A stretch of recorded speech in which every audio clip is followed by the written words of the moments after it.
Salvete discipuli, felicem annum novum vobis ago.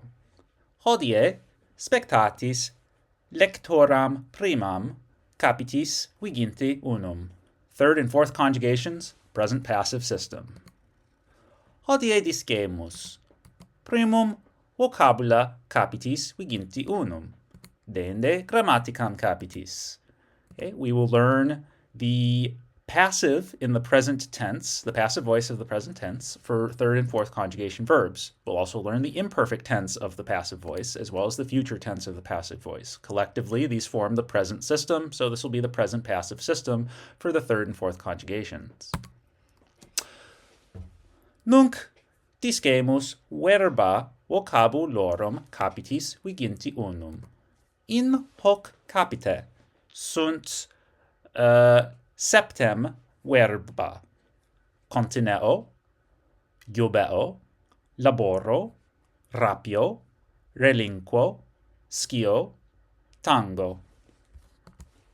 Primum verbum: contineo, continere, continui, contentum. Contine equos tuos. Quid significat contineo? Contine equos tuos.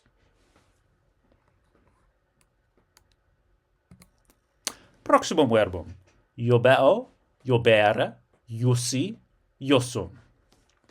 Caesar iubet milites suos, Rubiconem in Italiam transire, et bellam contra senatum gerere. Quid significat iubeo? Ecce Iulius Caesar, ecce milites Caesaris, ecce flumen Rubico. Quid significat iubet?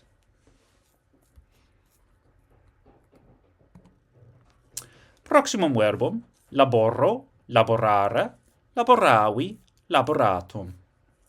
Agricola in agro laborat, et orisam colliget. Quid significat laboro? Ecce agricola, ecce ager orisarum. Quid significat laboro? Proximum verbum: rapio, rapere, rapui, raptum. Ventus rapidus puellae capellum rapuit. Quid significat rapio? Ecce puella, ecce capellus. Ventus rapidus puellae capellum rapuit.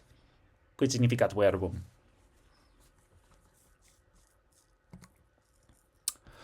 Proximum verbum: relinquo, relinquere, reliqui, relictum. Ariadne misera in insula Naxo a Theseo relicta est. Quid significat relinquo? Ecce Ariadne, ecce navis Thesei. Quid significat relinquo? Proximum verbum: scio, scire, scivi, scitum. Aristoteles in libro primo de metaphysicis scripsit: omnes homines scire desiderant. Quis scientiam habere non amat? Quid significat scio? Ecce philosophus Aristoteles, qui multam scientiam habet. Quid significat scio? Ultimum verbum: tango, tangere, tetigi, tactum. Quinque sensibus sentimus: videre, audire, olefacere, tangere, gustare. Quid significat tango? Ecce quinque sensus: audire, olefacere, tangere, gustare, videre. Quid significat tango? Nunc discemus nomina vocabulorum capitis viginti unum. In hoc capita sunt novem nomina: causa, fenestra, finis, gens, mundus, navis, salus, vicinus, vulgus. Primum nomen: causa, causae. Quae causa fuit incendio? Numquam sciemus. Quid significat causa? Ecce incendium. Quae causa fuit incendio? Proximum nomen: fenestra, fenestrae. Ecce fenestra. Ecce fenestra. Quid significat fenestra? Proximum nomen: finis, finis. Imperio Romano erant fines naturales. Fluminibus et oceano desertisque contentum est. Quid significat finis? Ecce mappa imperii Romani. Ecce fines imperii Romani. Fines. Okay? Fluminibus et oceano desertisque. Okay? Flumina. Okay? Oceanus desertam. Okay? Quid significat finis?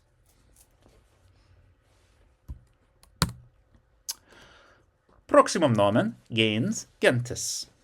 Gens Romana multas gentes alias imperio rexit, sed omnes erant pars gentes humanae. Quid significat gens?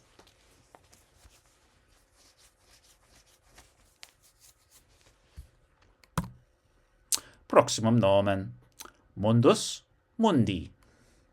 Mundus omnia quae extant, omnem planetam, stellam, galaxiam, in se continet. Quid significat mundus?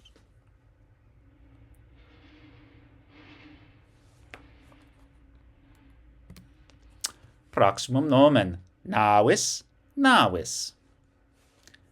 Ecce navis.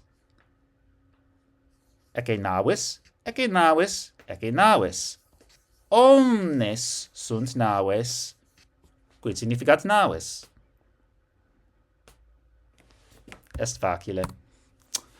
Proximum nomen: salus, salutis. Multa signa salutis publicae, causa facta sunt. Quid significat salus? Salus prīma.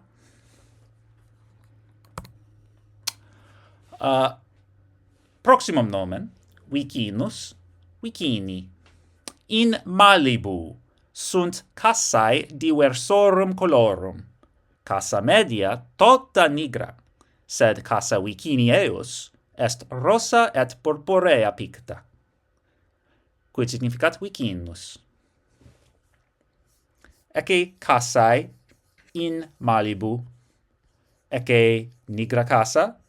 Ecce cassa rossa et purpurea picta. Cassa purpurea et rossa est vicini cassae nigrae. Quid significat vicinus? Ultimum nomen: vulgus, vulgi. In lingua Latina vulgi Romani non vulgaris erat, sed eadem lingua quam nunc legitis. Quid significat vulgus? Ecce vulgus Romanum. Vulgus Romanum. Quid significat vulgus? Nunc discemus adjectiva vocabulorum capitis viginti unum. In hoc capite est unum adjectivum, asper. Asper, aspera, asperum. Via nimis aspera est, sed alia caremus. Quid significat asper? Ecce via aspera, nimis aspera, sed alia caremus. Quid significat adjectivum? Bene. Okay. So this chapter, there's just one thing, and it's basically the rest of the passive voice for the present system. Okay, so let's just review what the passive voice is, since it's been a minute. Okay, remember that verbs can be either in the active or passive voice. Okay, and so remember, if a verb's in the active voice, it means that the subject of the verb is performing the action of the verb, often upon a direct object. Okay, the passive voice.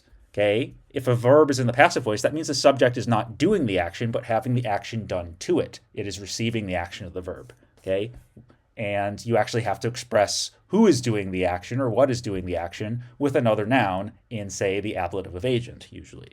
Okay, so the example that I used before is of the active voice is Cleopatra loves Anthony. Okay, Cleopatra Antoniam amat, right? So Cleopatra is the subject performing the verb in the active voice upon a direct object, namely Antony. In the passive voice, if I want to say the same thing but using the passive voice, I have to switch some things around. Now the direct object is the subject. Okay, Antony, Antonius. Antony is loved by Cleopatra. He is now receiving the action passively, right, at the hands of an agent, okay, by Cleopatra. So Antonius a Cleopatra amator. Okay, so a Cleopatra is our ablative of agent, okay, what's doing the action on a passive subject. Okay, and then notice the difference between amat and amator. So amat is our third singular present active indicative of amo, to love. Okay, so she loves.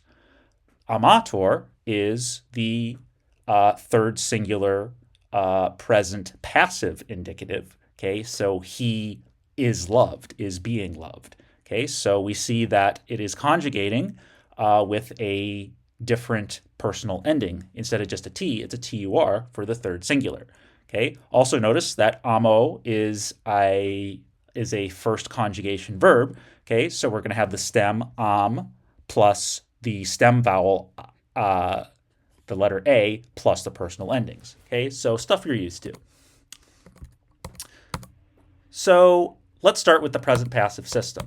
Okay, and let's just pay attention to the left here, which is more of the stuff that you learned in previous chapters, namely the second conjugation present passive. So remember in the previous chapters, a few chapters ago, we learned the first and second conjugation passive. Okay, so we just saw amo in the examples before. So here is eubeo, okay, to order, to command, which is a second conjugation verb, eubeo, eubera. Okay, and I've put it here into the present passive. Okay, and notice that I separated the stem from the stem vowel from the personal endings here. Okay, and for the second conjugation, it looks as follows. So you have the EO in the first singular, and then after that, it's a long E all the way down. Okay, and then you append your passive personal endings, okay, which are the same for the second and first conjugation, and as we'll see, the rest of the conjugations as well. Ris, tur, mor, mini, untur. Okay, actually, that should be a long I there, as well as the rest. Mea culpa.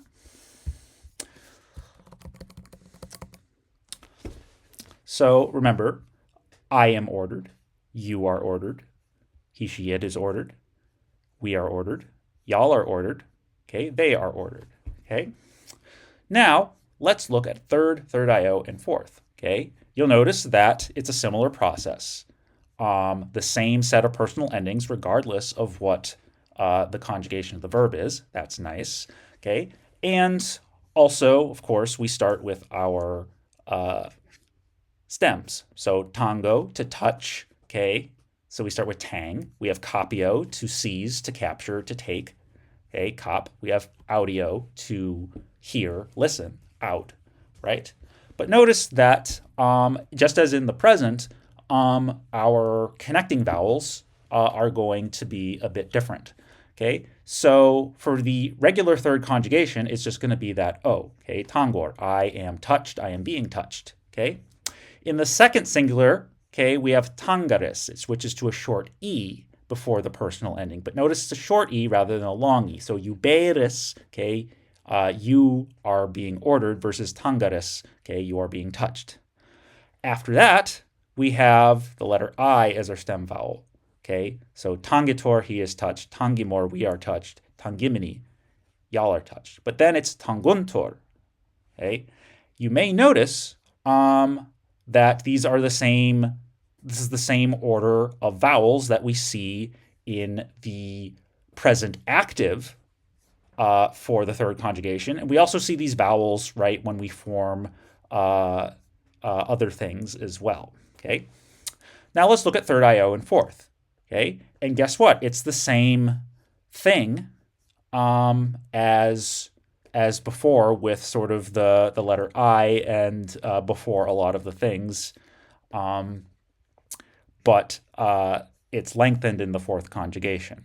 Okay, so basically it's the same, for the most part, the same stem vowels you do in the present, with the exception of just pay attention to the second singular where there's a bit of a difference in lengthening and stuff like that. Okay, but it's pretty easy to spot at least. Okay, as passive, that is. Now let's look at the future passive. I will be verbed. And here is where it is different than quite different than the first and second. Because if you remember, the first and second conjugations of verbs in the future have those bo, bis, bit, or bor, beris, bitor in the passive. You have those b infixes, right? Well, if you remember the future active of the third IO, and fourth, we don't have the bo, bis, bits. We have the s, et, etc. Well, it does the same thing in the passive. And it just uses the same vowels as before. Because remember, in the first singular, if I want to say I will touch, I will say tangam. In the passive, tangar, I will be touched, etc., etc. And then if you see in the third IO and fourth, you put an I before those vowels. So capiar, okay, I will be seized, I will be taken, versus capiam, I will take. Audiar, I will be heard, versus audiam, I will hear. Okay? And then after that, it's just a long E, right? Remember, the long E in the third conjugation is your connecting vowel for the future. Tangeres, right? You will be touched. Okay, tangetor, he, she, it will be touched. And then when you get to the third IO and fourth, you put an I before that long E. Okay, so capieres, you will be seized. Adieres, you will be heard, etc. Okay? And finally, back to the imperfect, ba, which should be the easiest thing to do. Okay,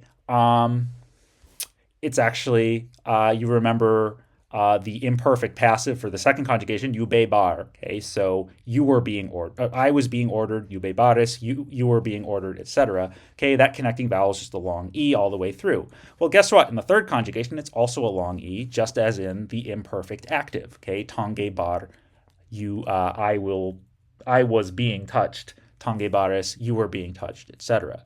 Okay, and then in the third I and fourth, right, just throw an I in front of that connecting vowel. Okay, put in the ba, right, because it's imperfect, and then your passive personal endings. Okay, so hopefully this is essentially building in from upon things that are already familiar. May still need to be some review here, okay, but hopefully this is all coming back to you after the break. And that's it for this chapter. So I think this is a good chapter to kind of ease back into the swing of things. And of course, we'll be reviewing lots of the stuff before that. So please submit your post-lecture responses. And I look forward to seeing you next week. Lēctūra.